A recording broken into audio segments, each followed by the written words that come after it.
क्या आपने कभी सोचा है कि ईश्वर से मिलने के लिए मंदिर, तीर्थ, व्रत या बड़े यज्ञ जरूरी क्यों लगते हैं?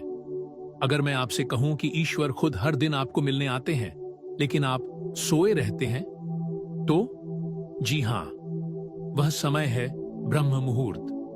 वह अमृत बेला जब यह संसार सो रहा होता है और परमात्मा जाग रहे होते हैं। ब्रह्म मुहूर्त क्या है? ब्रह्म मुहूर्त का अर्थ है ब्रह्म का मुहूर्त, अर्थात वह समय जब सृष्टि की ऊर्जा, चेतना और ईश्वरीय तरंगें सबसे शुद्ध होती हैं। समय सूर्योदय से लगभग 1 घंटा 36 मिनट पहले, सामान्यतः सुबह 3:30 से 5 बजे के बीच शास्त्र कहते हैं ब्रह्म मुहूर्ते उत्तिष्ठित। इस समय जो जागता है वही जीवन में आगे बढ़ता है। क्यों सिर्फ 21 मिनट? अब सबसे बड़ा रहस्य, पूरे 2 घंटे क्यों नहीं, पूरी रात क्यों नहीं? क्योंकि मानव मस्तिष्क की सबसे शक्तिशाली एकाग्र अवस्था 21 मिनट में सक्रिय होती है। वैज्ञानिक तथ्य, 21 मिनट में सबकॉन्शियस माइंड खुल जाता है, विचार सीधे आत्मा पर अंकित होते हैं, प्रार्थना सिर्फ शब्द नहीं रहती, अनुभव बन जाती है। 21 मिनट का आध्यात्मिक विज्ञान। जब आप ब्रह्म मुहूर्त में बैठते हैं, दिमाग में अल्फा और थीटा वेव्स सक्रिय होती हैं, अहंकार सोया होता है, आत्मा जागी होती है। इस समय बोला गया एक शब्द भाग्य की लिपि बदल सकता है। ईश्वर से मिलना क्या होता है? बहुत लोग कहते हैं मैं पूजा करता हूं पर कुछ महसूस नहीं होता। क्यों? क्योंकि वे ईश्वर से मिलने नहीं, मांगने जाते हैं। ईश्वर से मिलना मतलब शिकायत नहीं, मांग नहीं, डर नहीं, बल्कि हे प्रभु, मैं यहां हूं, तू जहां है वहीं मुझे ले चल। ब्रह्म मुहूर्त में ईश्वर कैसे मिलते हैं? ईश्वर 3 रूपों में आते हैं, एक शांति के रूप में, 2 आंसू के रूप में, 3 अचानक समाधान के रूप में। जो व्यक्ति 21 मिनट नियमित देता है, उसका क्रोध पिघलने लगता है, उसका दुख बोलने लगता है, उसकी आत्मा सुनने लगती है।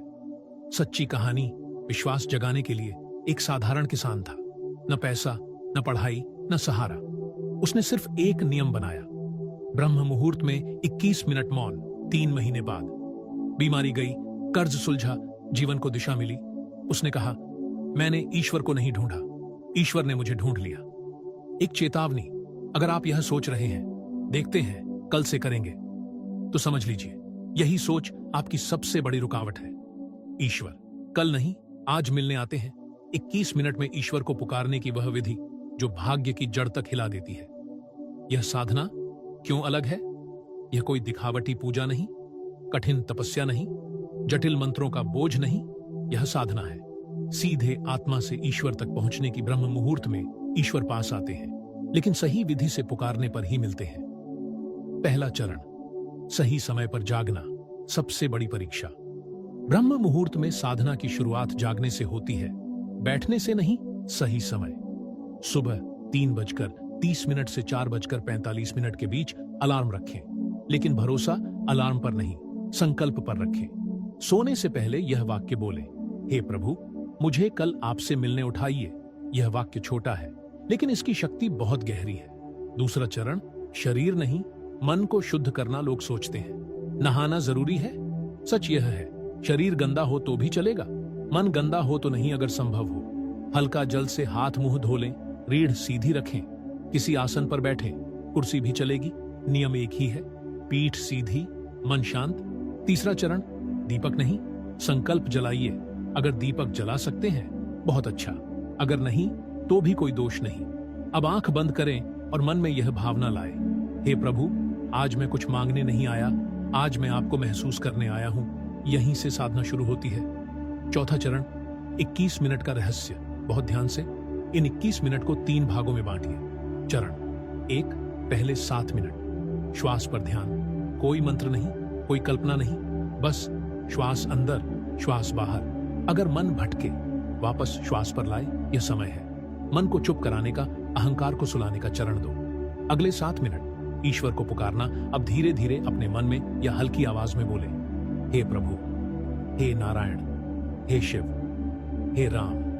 नाम कोई भी हो, भावना सच्ची हो। अब यह वाक्य जोड़िए, मैं थक गया हूं, अब मुझे अपने पास ले चलो। यही वह क्षण है जब बहुत से लोगों की आंखों से आंसू अपने आप बहने लगते हैं। डरिए मत, ये कमजोरी नहीं, आत्मा का खुलना है। चरण 3, अंतिम 7 मिनट, मौन सबसे शक्तिशाली। अब कुछ मत बोलिए, कुछ मत सोचिए, बस बैठे रहिए। यहीं समाधान आते हैं, संकेत मिलते हैं, शांति उतरती है। कई बार कुछ नहीं दिखता, लेकिन अंदर कुछ टूटता और बनता है। इस साधना में होने वाली सामान्य गलतियां: टाइम देखते रहना, जल्दी जल्दी करना, परिणाम की लालसा, 2 से 3 दिन में छोड़ देना। याद रखिए, ईश्वर परीक्षा लेते हैं, सौदा नहीं करते। 21 दिन का नियम बहुत जरूरी। अगर आप सच में परिवर्तन चाहते हैं, लगातार 21 दिन, चाहे मन लगे या न लगे, आंसू आए या न आए, शांति महसूस हो या न हो, बस बैठे रहिए। जो टिकता है वही पाता है। पहले परिवर्तन के संकेत 21 दिन पूरे होने से पहले ही। क्रोध कम होगा, नींद सुधरेगी, निर्णय स्पष्ट होंगे, डर कमजोर होगा, और सबसे बड़ी बात, आप अकेले नहीं लगेंगे। अगर आप इस साधना को अधूरा नहीं छोड़ना चाहते, अगले चरण सीखना चाहते हैं, अपने जीवन को सच में बदलना चाहते हैं, ब्रह्म मुहूर्त के 21 मिनट में की गई यह एक भूल आपकी पूरी साधना व्यर्थ कर देती है। आप सही समय पर बैठे, फिर भी कुछ नहीं हुआ। बहुत लोग कहते हैं, मैं ब्रह्म मुहूर्त में बैठा, मैंने 21 मिनट दिए, फिर भी कुछ नहीं बदला। अगर आपके साथ भी ऐसा है तो ध्यान से सुनिए। समस्या समय या विधि में नहीं, आपकी एक अंदरूनी भूल में है। 21 वह सबसे बड़ी भूल। मैं कुछ पाने बैठा हूं, हाँ, यही वह भूल है। जब आप बैठते हैं यह सोचकर कि मेरी बीमारी ठीक हो जाए, मेरा कर्ज उतर जाए, मेरी मनोकामना पूरी हो जाए, भगवान कुछ चमत्कार कर दें, तो उसी क्षण आपकी साधना प्रार्थना नहीं, सौदा बन जाती है। और जहां सौदा होता है वहां ईश्वर प्रकट नहीं होते। आध्यात्मिक सत्य, कड़वा लेकिन सच, ईश्वर से मिलने का नियम है, जो छोड़ने आता है वही पाने योग्य होता है। आप जब बैठते हैं डर लेकर, अपेक्षा लेकर, शिकायत लेकर, तो आपकी चेतना भारी होती है।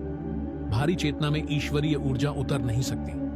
समझिए एक गहरी बात, ब्रह्म मुहूर्त में ईश्वर यह नहीं देखते कि आपने क्या मांगा, उन्होंने यह देखा कि आप कितने खाली होकर आए। खाली मतलब बिना मांग, बिना शर्त, बिना शिकायत। दूसरी खतरनाक भूल, मैं सही कर रहा हूं। बहुत साधक अंदर ही अंदर सोचते हैं, मैं ठीक बैठ रहा हूं, मैं सही मंत्र बोल रहा हूं, मुझसे गलती नहीं हो रही। यह सोच अहंकार की सबसे सूक्ष्म परत है। और याद रखिए, अहंकार और ईश्वर एक साथ नहीं रह सकते। तीसरी भूल, दूसरों से तुलना। फलां को तो 7 दिन में अनुभव हो गया, मुझे तो कुछ नहीं दिखा। जिस दिन आपने तुलना की, उसी दिन आपने अपनी यात्रा छोड़ दी, दूसरों की राह पकड़ ली। ईश्वर हर आत्मा से अलग तरीके से मिलते हैं। सही अवस्था क्या है? बहुत ध्यान से। जब आप ब्रह्म मुहूर्त में बैठें तो मन में सिर्फ यह हो, हे प्रभु, अगर कुछ न भी मिले तब भी मैं आऊंगा। यही भाव दरवाजा खोलता है। एक छोटी लेकिन शक्तिशाली विधि। 21 मिनट शुरू करने से पहले 30 सेकंड यह बोलिए, हे प्रभु, आज मैं कुछ मांगने नहीं आया, आज मैं खुद को आपको सौंपने आया हूं। बस इस एक वाक्य से 90% गलतियां रुक जाती हैं। सही साधना के संकेत पहचानिए। अगर आपकी साधना सही चल रही है तो यह होने लगेगा। आपको चमत्कार की भूख नहीं रहेगी, आपको शांति प्रिय लगेगी। आप कम बोलेंगे, आप ज्यादा सुनेंगे, और सबसे बड़ी बात, आपका डर कम होने लगेगा। धैर्य की अंतिम परीक्षा, ईश्वर कभी कभी आपको जानबूझकर खाली अनुभव देते हैं। क्यों? ताकि यह देखें, क्या यह व्यक्ति मेरे लिए आ रहा है या अपने स्वार्थ के लिए? जो इस परीक्षा में टिक जाता है उसी को अगले द्वार में प्रवेश मिलता है। ब्रह्म मुहूर्त के 21 मिनट में ईश्वर से पहला संकेत कैसे मिलता है? भूमिका। ईश्वर बोलते नहीं, संकेत देते हैं। अधिकांश लोग पूछते हैं, ईश्वर बोलते क्यों नहीं? सच यह है, ईश्वर बोलते हैं लेकिन शब्दों में नहीं। वे बोलते हैं संकेतों में, अनुभूति में, अचानक उठे विचार में, बिना कारण आई शांति में। और यह सब ब्रह्म मुहूर्त के 21 मिनट में शुरू होता है। पहला संकेत, गहरी शांति, सबसे पहले यही आता है। जब आपकी साधना सही दिशा में जाती है तो पहला अनुभव होता है बिना वजह शांति। कोई खुशी नहीं, कोई उत्साह नहीं, कोई विचार नहीं, बस एक ठहराव। बहुत लोग इसे हल्के में ले लेते हैं, लेकिन यही ईश्वर की पहली उपस्थिति है। दूसरा संकेत, मन का स्वतः शांत हो जाना, अचानक आप महसूस करेंगे विचार अपने आप रुक रहे हैं, समस्याएं दूर नहीं हुई लेकिन परेशान करना बंद कर दिया। यह अवस्था बताती है तुम्हारा बोझ अब मैंने उठाना शुरू कर दिया है। तीसरा संकेत, बिना कारण आंसू। बहुत लोग डर जाते हैं, मैं रो क्यों रहा हूं? याद रखिए, ये दुख के आंसू नहीं होते, ये होते हैं वर्षों से दबे भाव, आत्मा की सफाई, भीतर जमी गांठों का खुलना। यह ईश्वर का तरीका है कहने का तुम सुरक्षित हो। चौथा संकेत, विचारों का बदलना। आप अचानक महसूस करेंगे जिन बातों पर आप क्रोधित होते थे अब वहां मौन है, जिन चीजों के पीछे भागते थे अब वे आकर्षित नहीं करती। यह संकेत है आपकी चेतना बदल रही है। पांचवा संकेत, एक वाक्य का भीतर उठना। कभी कभी साधना के दौरान या बाद में एक वाक्य, एक पंक्ति, एक भाव अचानक मन में उभरता है, जैसे सब ठीक हो जाएगा, डर मत, मैं हूं। यह आपकी कल्पना नहीं, यह उत्तर है, एक बहुत जरूरी चेतावनी। पहले संकेत सूक्ष्म होते हैं, अगर आप चाहेंगे दर्शन, आवाज, चमत्कार, तो आप इन्हें मिस कर देंगे। ईश्वर पहले धीरे दस्तक देते हैं, फिर दरवाजा खोलते हैं। संकेत बढ़ाने का एक छोटा अभ्यास, साधना के बाद दिन में एक बार यह वाक्य बोलिए, हे प्रभु, जो संकेत आपने दिए हैं उन्हें समझने की बुद्धि दीजिए। धीरे धीरे संकेत साफ होंगे, भ्रम कम होगा, भरोसा बढ़ेगा। एक सच्ची घटना, एक महिला साधना करती थी, 15 दिन तक कुछ नहीं हुआ, 16वें दिन बस इतना अनुभव हुआ, आज मन हल्का है। उसने सोचा कुछ नहीं हुआ, लेकिन 1 महीने बाद उसने कहा, मेरी जिंदगी में तनाव लौटकर नहीं आया। यही संकेतों की शक्ति है। 21 मिनट की इस साधना के बाद जीवन में क्या क्या बदलना शुरू होता है। परिवर्तन शोर नहीं करता। अधिकांश लोग सोचते हैं जब ईश्वर मिलेंगे तो जिंदगी हिल जाएगी। सच यह है, ईश्वर आने पर जिंदगी शांत हो जाती है। परिवर्तन अचानक नहीं, दिखावे में नहीं, शोर में नहीं, बल्कि अंदर से, जड़ से शुरू होता है। पहला परिवर्तन, भीतर का डर कमजोर पड़ने लगता है। आप नोटिस करेंगे डर आएगा लेकिन टिकेगा नहीं, चिंता होगी लेकिन डुबोएगी नहीं। क्यों? क्योंकि अब आपके भीतर एक सहारा जाग चुका है। दूसरा परिवर्तन, निर्णय स्पष्ट होने लगते हैं। पहले मन दुविधा में रहता था, सही गलत समझ नहीं आता था, अब उलझन कम, दिशा साफ। आप अचानक जानने लगेंगे मुझे क्या करना है और क्या नहीं। तीसरा परिवर्तन, प्रतिक्रियाएं कम हो जाती हैं। जो बातें आपको उग्र बना देती थी अब वहां मौन होता है, सहनशीलता बढ़ती है। यह कमजोरी नहीं, आत्मिक शक्ति का लक्षण है। चौथा परिवर्तन, नींद और शरीर पर असर। नींद गहरी होने लगती है, बिना कारण थकान कम, शरीर हल्का महसूस होना, क्योंकि मन का बोझ धीरे धीरे उतर रहा होता है। पांचवा परिवर्तन, शब्दों की शुद्धता। आप पाएंगे आप कम बोलते हैं, कटु शब्द निकलना घटता है, झूठ बोलने का मन नहीं करता। यह दिखाता है अंतरात्मा सक्रिय हो रही है। छठा परिवर्तन, रिश्तों में सहजता। अनावश्यक बहस कम, सुनने की क्षमता बढ़ती है, माफी आसान लगती है, रिश्ते ठीक होते हैं क्योंकि आप बदल रहे होते हैं। सातवां परिवर्तन, परिस्थितियां धीरे बदलती हैं।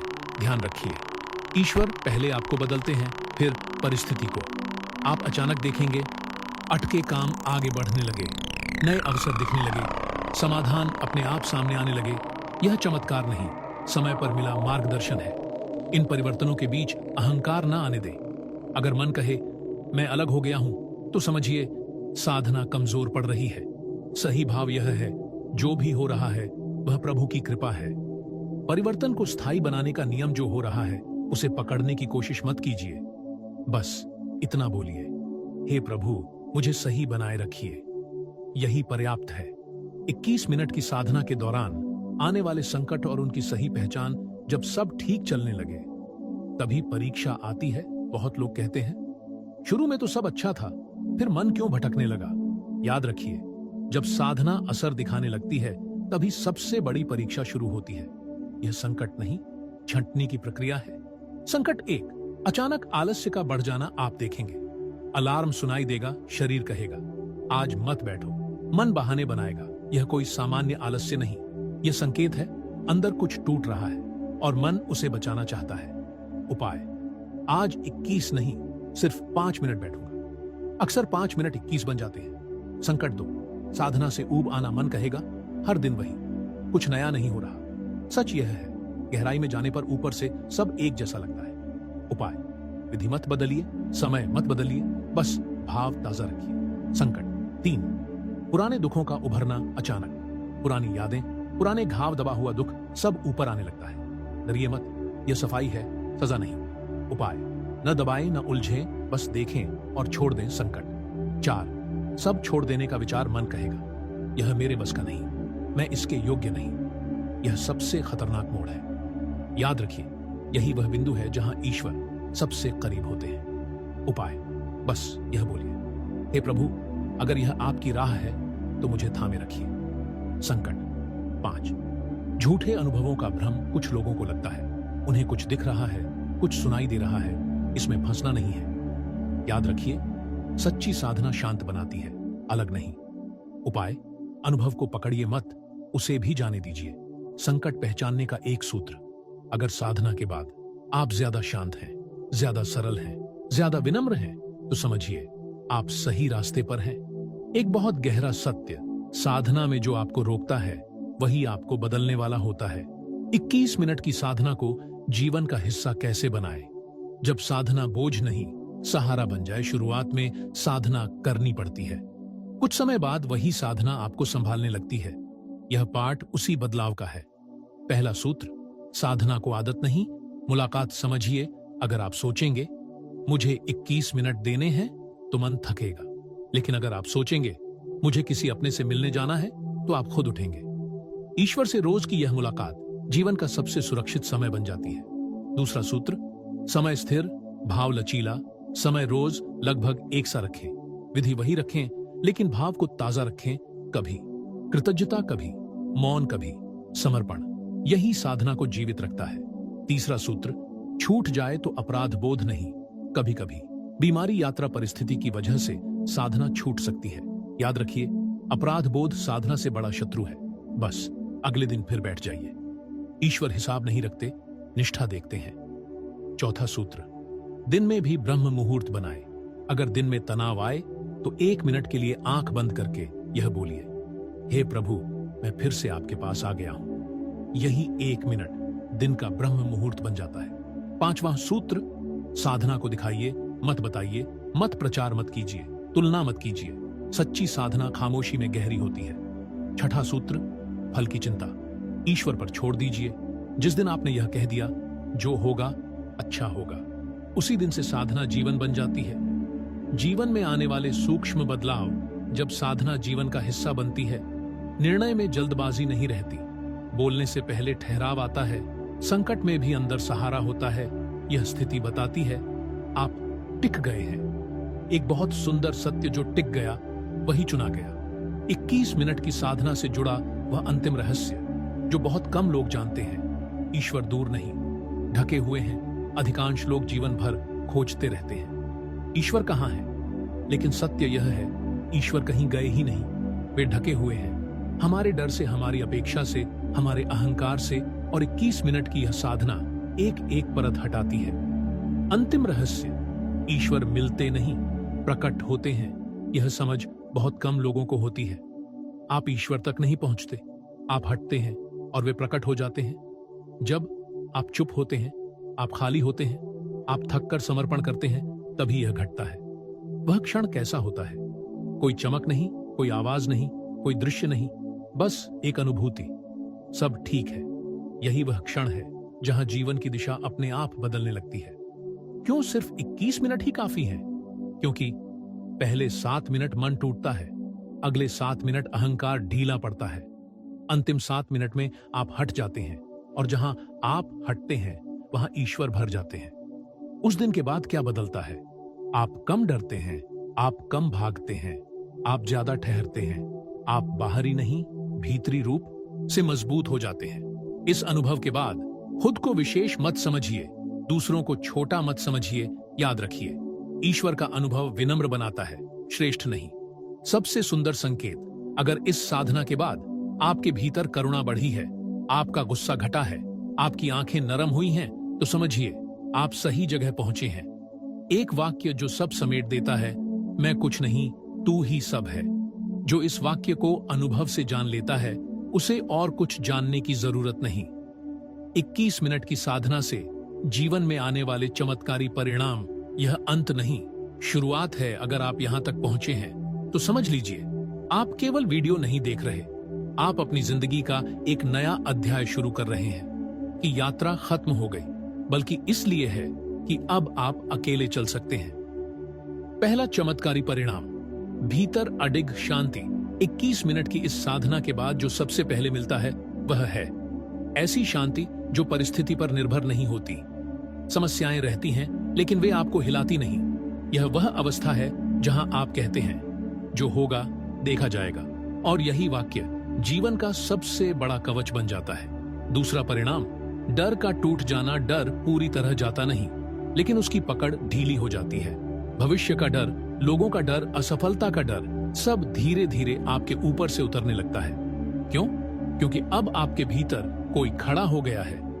तीसरा परिणाम, सही समय पर सही निर्णय। अब आप ज्यादा सोचते नहीं, ज्यादा साफ देखते हैं। क्या करना है, क्या छोड़ देना है, कहां रुकना है। निर्णय भीतर से आते हैं और बाद में सही साबित होते हैं। यह कोई चमत्कार नहीं, ईश्वरीय मार्गदर्शन है। चौथा परिणाम, जीवन हल्का हो जाना आप पाएंगे। शिकायतें कम, तुलना कम, अपेक्षाएं कम, और इसके साथ कृतज्ञता बढ़ती है, स्वीकार बढ़ता है। जीवन बोझ नहीं लगता, यात्रा लगने लगता है। पांचवां परिणाम, रिश्तों में चुपचाप सुधार। आप बिना प्रयास के ज्यादा सुनते हैं, कम उलझते हैं, जल्दी माफ करते हैं, रिश्ते सुधरते हैं क्योंकि आप बदल चुके होते हैं। छठा परिणाम, परिस्थितियां भी बदलने लगती हैं। यह सबसे आखिर में होता है। जब आपका मन स्थिर होता है, आपकी दृष्टि साफ होती है, तब रास्ते खुलते हैं, अवसर आते हैं, अटके काम आगे बढ़ते हैं। ईश्वर पहले आपको तैयार करते हैं, फिर संसार को। सबसे बड़ा चमत्कार यह नहीं कि दुख खत्म हो गया, समस्या चली गई। सबसे बड़ा चमत्कार यह है कि दुख अब आपको तोड़ नहीं पाता, और यही असली विजय है। इस पूरी साधना का सार, मैं अकेला नहीं हूं। जिस दिन यह अनुभूति आपके भीतर स्थिर हो गई, उस दिन जीवन बदल चुका होता है। अगर इस वीडियो ने आपको शांति दी, आपको दिशा दी, आपको सहारा दिया, तो इसे यहीं मत छोड़िए। इस चैनल को सब्सक्राइब कीजिए, इस वीडियो को लाइक कीजिए, क्योंकि आगे भी साधना है, मौन है, मार्गदर्शन है, और शायद किसी दिन आपका अनुभव किसी और का सहारा बन जाए। ईश्वर को पाने के लिए कहीं जाना नहीं पड़ता, बस 21 मिनट खुद से हटना पड़ता है। जय प्रभु।